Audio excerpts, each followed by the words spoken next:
Ahmedabad plane crash की एएआईबी ने प्रारंभिक रिपोर्ट जारी कर दी है। उसके बाद अब तमाम तरह के उस पर सवाल उठ रहे हैं। इस पर बातचीत करने के हमारे साथ पूर्व केंद्रीय मंत्री और बीजेपी के सांसद राजीव प्रताप रेड्डी हैं। सर, जब रिपोर्ट आई एएआईबी की, उसके बाद अब जब डीजीसी ने जो गाइडलाइन जारी की है फ्यूल सिस्टम को लेकर, उस पर सर क्या कहें? देखिए, कोई भी विमान आसमान में जाता है तो सामान्य रूप से 100% उसके सभी यंत्र काम करते हैं और सभी मानक जो उस विमान को आसमान में रखने के लिए अनिवार्य है, चाहे वो कप्तानों की ट्रेनिंग हो या इंजीनियरिंग हो या विमान की आवश्यकता हो, उसका अनुपालन 100% किया जाता है।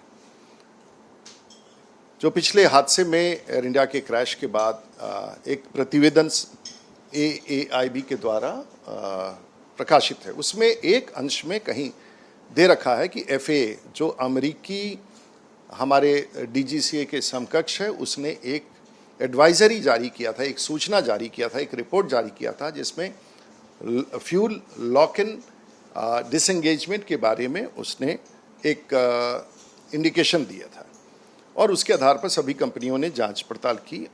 इस रिपोर्ट में क्योंकि वो अंकित था, इसलिए डीजीसीए ने उसके बारे में सभी विमान, जो लगभग 150 विमान बोइंग कंपनी के हैं 737s और लगभग 38 विमान जो ड्रीम लाइनर है, उनमें इस चीज़ को फिर से एक बार देखने का निर्देश दिया है और जिसका अनुपालन भी हो रहा है और ये सभी सूत्रों से ये स्पष्ट है कि ये बिल्कुल सामान्य है। लेकिन सर, जब से ये निर्देश आया है कई लोगों को चिंता हो रही है, तो सर क्या ही चिंता नहीं, मैं नागरिकों को कहना चाहूँगा, विमान में यात्रा करने वाले सभी लोगों से कहना चाहूँगा कि विमान पूरी तरह से सुरक्षित है। ये सभी विमानों में आंतरिक रूप से भी सुरक्षा के पूरे प्रबंधन रहते हैं, कप्तानों का प्रशिक्षण भी पूरा होता है और विमान की भी क्षमता पूरी रहती है। दुर्घटना होने के बाद ऐसा चिंता स्वाभाविक है, लेकिन मैं अपने अनुभव के हिसाब से कह सकता हूं कि आज भी विमान यात्रा सबसे सुरक्षित है।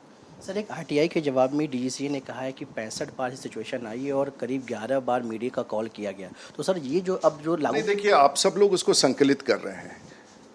मेडे तो तभी हो सकता है जब मौसम खराब होने के कारण मैं अपना रास्ता बदल के जाऊं और मेरा तेल कम होने लगे और मैं डाइवर्शन स्टेशन पर गया और मुझे लगा कि मेरे पास इतना ही तेल है कि मैं उतरूं, तो मुझे मेडे कॉल करना है।